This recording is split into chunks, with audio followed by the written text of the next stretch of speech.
안녕하세요. 즐기는 손해사정사 이동윤입니다. 장마철이 지나고 점점 뜨거운 태양 아래 무더운 여름이 다가왔습니다. 특히 가평이나 춘천 등의 수상레저 명소에서는 바나나 보트, 땅콩 보트, 제트스키 등의 수상 레저를 즐기시는 분들이 참 많은데요. 보기만 해도 스릴 넘치고 재밌어 보이는 수상 레저지만 빈번하게 사고도 많이 발생하고 있습니다. 그저 시원한 하루를 보내려고 방문했을 뿐인데 이렇게 사고가 날 줄 몰랐어요. 순식간에 사고가 발생해서 어떻게 사고가 났는지 기억도 잘 안 나요. 실제로 문의하시거나 제가 상담했던 분들의 공통적인 이야기들이었습니다. 그렇다면 이런 수상 레저를 이용하다가 사고가 나는 경우에는 어떻게 보상 절차를 진행해야 되는지 5단계로 나눠서 한번 자세히 설명드려 보겠습니다. 첫 번째는 바로 사고 즉시 사고 사실을 알리는 것입니다. 수상레저 사고는 물 위에서 발생하는 사고다 보니 증거 확보가 사실 어렵습니다. 그렇기에 사고 직후 수상레저 직원이나 수상레저 업체 측에 사고가 발생했다는 것을 명확하게 알리셔야 됩니다. 이러한 사고 통보를 제때 하지 못하시면 추후에 수상레저 업체 측에서는 우리 수상레저에서 다친 건 맞냐? 혹시 개인적으로 다친 것 아니냐? 그날 사고가 있었다는 것을 직원들로부터 들은 바가 전혀 없다. 라는 식으로 대응할 수 있기 때문입니다. 그렇게 된다면 결국 수상레저 업체 측에서는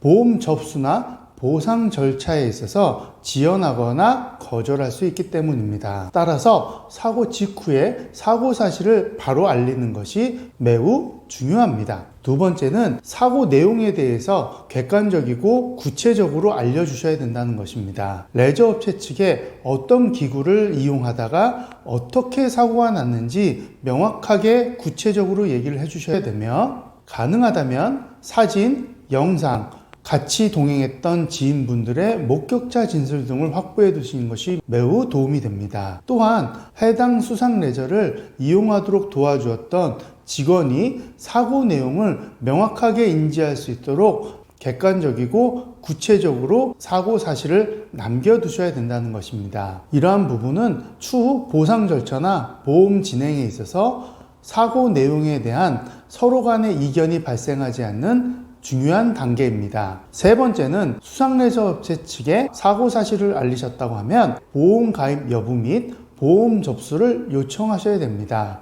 대부분의 수상레저 업체들은 수상레저 종합보험이나 체육시설업자 배상책임보험에 가입되어 있는 경우가 많습니다. 이 보험은 수상레저를 이용하다가 다치는 이용객들의 치료비, 휴업손해, 후유장애에 따른 일실수입, 위자료 등을 보상하는 보험으로서 여러분들의 손해배상을 보장해주는 역할을 하고 있습니다. 수상레저 측으로부터 보험 가입이 되어 있음을 확인하셨고 보험 요청을 하셨다면 이후에는 치료에 전념하시면 됩니다. 정상적으로 보험 접수가 이루어지고 나서는 보험사 측 조사자가 현장에 방문해서 피해자인 이용객이 어떻게 다쳤는지 사고 진술 및 사고 내용을 조사하게 되고, 또한 피해자와의 면담을 통해서도 사고 내용에 대한 진술을 받게 됩니다. 만약에 사고 내용에 대해서 서로 이견이 있거나 다르다고 한다면 추후 여러분들의 보험 진행은 거절되거나 합의금이 줄어드는 불이익을 당할 수 있습니다. 보험사에서 현장 조사 시 중점적으로 보는 부분은 사고 당시 상황, 즉 이용하던 수상레저의 종류나 속도, 이용 방식 등을 조사하게 되고, 이용하기 전에 안전수칙이나 이용 방법에 대해서 고지했는지, 그리고 몇 번째 탑승하다가 사고가 발생했는지, 이런 부분 등에 대해서 조사를 실시하게 됩니다. 대부분의 수상레저 사고는 이용객들의 만족도를 높이기 위해서 과도하게 속도를 높이거나 급작스러운 회전을 하게 되면서 이용객이 물속에 빠지는 과정에서 발생하는 경우가 많습니다. 네 번째는 치료에 전념하시고 후유장애까지 검토하셔야 된다는 것입니다. 단순한 부상이 아닌 경우에는 충분한 치료 후에도 부상 부위에 대한 후유증, 즉 후유장애가 남을 수 있기 때문에 골절이나 인대 손상, 척추 압박골절과 같은 부상을 당하셨다고 하면 특히나 후유장애에 대해서는 꼭 검토해 보셔야 됩니다.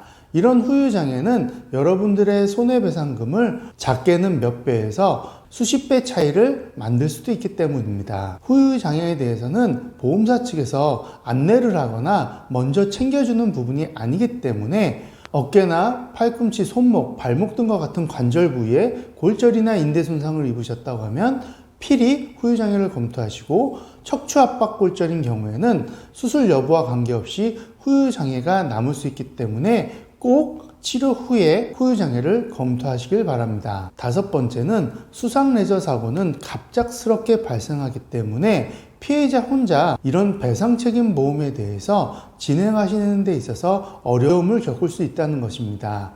수상레저 사고에 대해서는 이용객들에 대한 과실도 검토하기 때문에 본인의 사고 내용에 맞는 적정한 과실에 대해서도 검토를 하셔야 되고, 아까 말씀드린 후유장애에 따른 손해배상금도 정확하게 산정을 해서 보상을 요구하셔야 되기 때문에 이런 일련의 과정에 있어서는 전문가인 저와 같은 손해사정사의 도움을 받는 것이 매우 도움이 되실 겁니다. 또한 여러분들이 진행 과정 중에서 궁금하거나 답답한 부분에 있어서도 명쾌한 설명이나 해답을 드릴 수 있습니다. 기존에 땅콩보트 수상레저를 이용하시다가 급격한 회전으로 인해서 물속에 빠지던 중 척추압박골절의 부상을 입으신 피해자도 저와 함께 하셔서 꽤 많은 손해배상금을 합의금으로 수령하실 수 있었고, 보트에서 떨어지지 않기 위해 손잡이를 잡고 있다가 팔이 비틀어지면서 상완골에 골절을 입으셨던 이용객 또한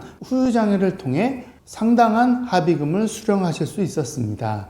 이처럼 전문가와 함께 하신다면 그 결과는 여러분들이 생각했던 것보다 더 좋은 결과를 맞이하실 수 있습니다. 오늘은 무더운 여름철에 발생할 수 있는 수상레저 사고에 대한 보상 절차에 대해서 안내를 드렸습니다. 오늘의 이 정보도 여러분들께 도움이 되었길 바라며 앞으로도 더 좋은 정보로 찾아뵙겠습니다. 감사합니다.